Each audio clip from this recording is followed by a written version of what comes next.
We have a full house. That's a good problem to have, but let's have everyone come on in. Let's close the doors and get started.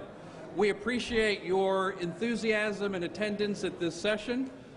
My name is Tom Giovanetti. I'm the president of the Institute for Policy Innovation, and we, along with the State Policy Network, are your hosts for this session.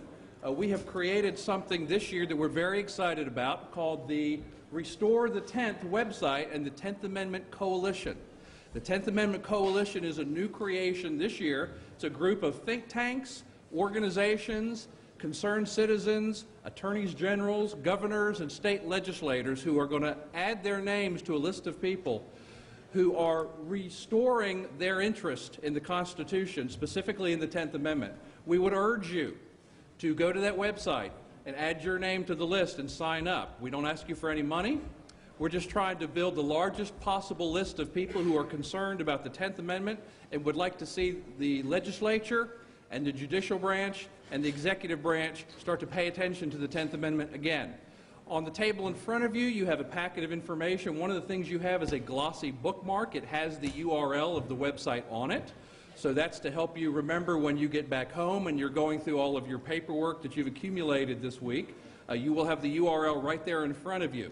So we'd love for you to join us in the 10th Amendment Coalition. We have a fabulous panel. We have a number of people who already have told us they want to ask questions at the end, so we'll try to move quickly.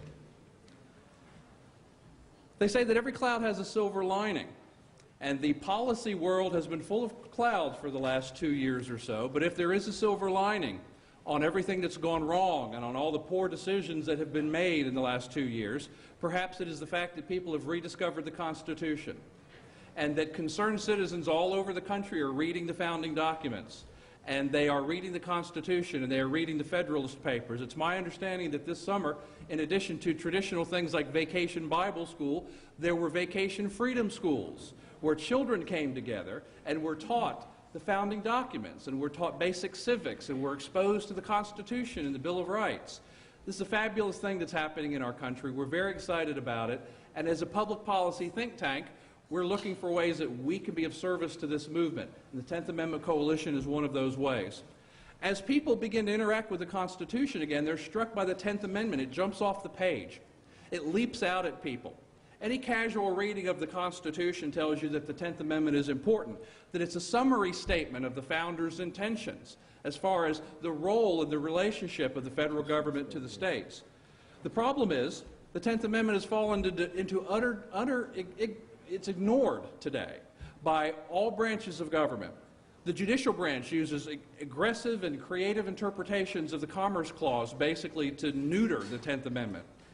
And the legislative branch, well, legislative branch these days openly laughs and chortles at the idea that they are limited in any way by the Constitution, that there's anything that is outside the purview of the legislative branch. The states are not without criticism in this regard as well. Too often states have been willing to be bought off on their sovereignty. We will take those federal dollars as if there is any such thing as a federal dollar. They take the federal dollars and they sell their sovereignty. So it's not just the folks in Washington that are culpable, we're all culpable for allowing the Founders' design to be eroded. It's long past time for the states in particular to begin pushing back against federal intrusions. We need to be reminded, as Ronald Reagan reminded us during his first inaugural speech, that it was the states that created the federal government and not the other way around. It was the states that wrote the Constitution. It was the states that ratified the Constitution. And it was the states that created the federal government. So IPI and the State Policy Network would love to be involved in this movement of restoring the 10th Amendment and renewing this idea that there are some things that are prohibited by the Constitution to the federal government. And it's time for all of us, citizens, legislators, attorneys general, governors, it's time for all of us to start standing up against those intrusions. We have a fabulous panel today. We're very honored by the quality of people who have agreed to join us for this panel. And so it's time for me to shut up and let them start working. We're going to start off with Congressman Rob Bishop. You have an extensive bio for Congressman Bishop on the desk in front of you. You don't need me to read that to you. So Congressman Bishop, let me turn the podium over to you.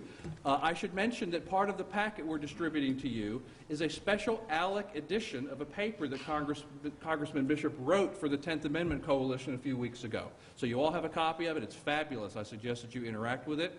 And for now, I'm pleased to introduce Congressman Rob Bishop.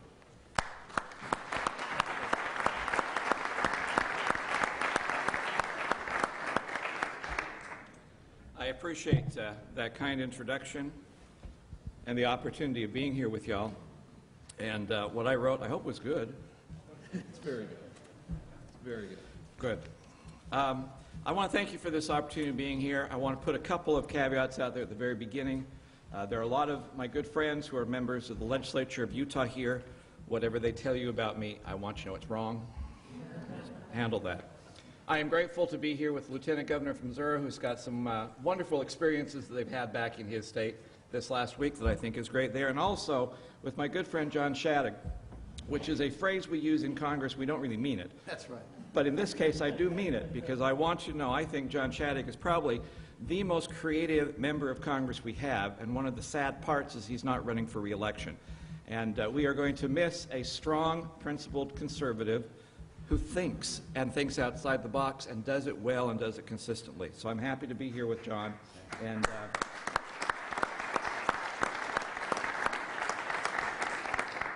you deserve that. Now, also, let's face it, I'm a member of Congress, so you know that's prima facie evidence that I'm not all that bright. And I convinced that because I just flew in today, and at 4 o'clock I'm going to fly back out to go home again. So anyone who comes to San Diego in a suit, which I never wear at home, and stays that length of time, you obviously realize there's something intellectually wrong with me in the very beginning. So if you'll overlook that, I'd appreciate it. You also recognize, as you just look at me, that I'm old, which is one of the problems I have. See, when I was young, I used to remember that if I heard a song I really liked, I had to go down and I had to buy an entire vinyl album and then do the best to try and put the needle on the right groove, which always didn't work, and I always messed up the record. And we have a generation that has no idea what a broken record means anymore. I know what exactly it was. Now, today it's totally different. If I hear something I really like, I have an iPod, and all I need to do is call up one of my kids and say, "Come on over." I don't know how the hell these things work, but he can put it on there, which means I get exactly what I want, even if it's a symphony. I mean, Dvorak's New World Symphony, I found out I really like the first and third movement, and the second one I hated. I don't care if it's the theme, I don't like it. I only got the first and third movements, and I can pick what I want to. In the entire world, all the entrepreneurs of the world have recognized that our life is one of options and choices. There are 18 different types of wheat thins. I can buy 16 different kinds of Pringles. Campbell's soup has 160 different varieties for me to choose. Even if I want vanilla, I can still go to a place that gives me 31 options. Everything about our life today is one of choice and options until you get to Washington. And then in Washington, D.C., it is still one size fits all, and it's mandated down, and it's usually poorly done, and Obamacare is just one of the examples of how we still have that mindset. That's only found in Washington. It's not found anywhere else in the world that we have. The solution to that, at least in my opinion, is the concept of federalism. Federalism is not, I hope I don't say something I said yesterday, I apologize if I do. Federalism is not a Republican or a Democrat issue. It's not even a liberal or a conservative issue. The issue should be, who can best serve the people? How do we best serve the people? And it's my contention that usually Washington, D.C. is the loser in that particular equation. Because there's only one thing Washington can do better than state and local government. We can make things unitary. If everyone has to do the exact same thing at the exact same time, at the exact same way, Washington is the only one that can force that through. But if indeed you have something in which you want creativity, or you want to have the justice that comes when you take in special circumstances, or you want diversity or efficiency, Washington is not where you're going to do that. When I was first elected, our class came up with a program to try and come up and end waste, fraud, and abuse in the federal government. I wasn't really crazy about that effort because, to be honest, you'll never get rid of waste, fraud, and abuse in the federal government. It is too big. Any large organization has waste, fraud, and abuse. The larger the state, the more waste, fraud, and abuse. It's just inherent in the process. The only way you get rid of waste, fraud, and abuse is quit having large entities try to coordinate and organize everything because they're, in fact, and besides, I really don't want a more efficient government controlling me. I want less government controlling me. That still becomes the bottom line. Now, if you go to the House chamber where we serve, they have all the great icons of the world, the great lawgivers of the world, whose profiles are around the top of the chamber. Moses, as the greatest of all lawgivers, is the only one that has a full face looking at the speaker. And in all that group, there are only two Americans, Thomas Jefferson and George Mason, which is both ironic because neither one of them actually signed the Constitution. In fact, George Mason is one of three people who spent the entire time at the Constitution Convention and then refused to affix his signature to it. Now, when I was teaching school, I always insisted my kids had to tell me, why did Mason not sign the Constitution? And as those of you who've gone through elementary government classes in high school, you know he didn't sign it because it did not have a Bill of Rights. I was always hoping, and I have to say in vain, that I'd finally get one kid who would give me what I think is the more significant question, which is not why did Mason not sign the document, it's why did all the other people there not go along with Mason and add a Bill of Rights? Because what they did, it was certainly not because they were opposed to individual liberty. What they did is they had another way of producing that liberty structurally within the government. So their idea of a check and balance system had the sole goal of producing and defending individual liberty. They divided power horizontally between the three branches, which is what we always teach in schools, and then forget that equally important to them, even more important, was a vertical separation of power between Washington and the states. And the sole goal of that was liberty, which by my definition means if you have choices and options in your life, you therefore have liberty. And that's what government is supposed to do. So that the 10th Amendment was rewritten to reestablish what they put in there as a structural component, that there should be some kind of balance, not control, but balance between the two branches, the federal and the state, to make sure that no one could dominate to the extent that individual liberty or choices or options were taken away from people. 10th Amendment is significant because it reserves powers to the states. It also reserves powers to people. Sometimes it is amazing when you actually think that there might indeed out there be a problem that does not need the government to find a solution. No one in Washington can actually comprehend such a world. But the Founding Fathers did, and that's why they put that in there, that power should be with the people at the same time. I was giving a speech with Garrett on the floor one time. We were talking about the General Welfare Clause. When they wrote it, they emphasized the word general. So that Washington wasn't supposed to do anything unless it affected everybody. Okay, I got a letter, got actually a phone call from a lady in Alabama who took me to task and saying, it's a nice speech, I liked it and all that, but these are the things government does that I like. And she listed off a whole bunch of options. And I said, lady, you missed the entire point. It is not that government does not have to provide all those things you like. The issue is which level of government has to provide those things you like. Just because there is a program out there does not mean it has to be funded, authorized, and controlled by Washington, D.C. That's what federalism is about. And that's what the 10th Amendment is about. Justice Scalia once said, in a Supreme Court decision, that the Constitution protects us from our own best instincts.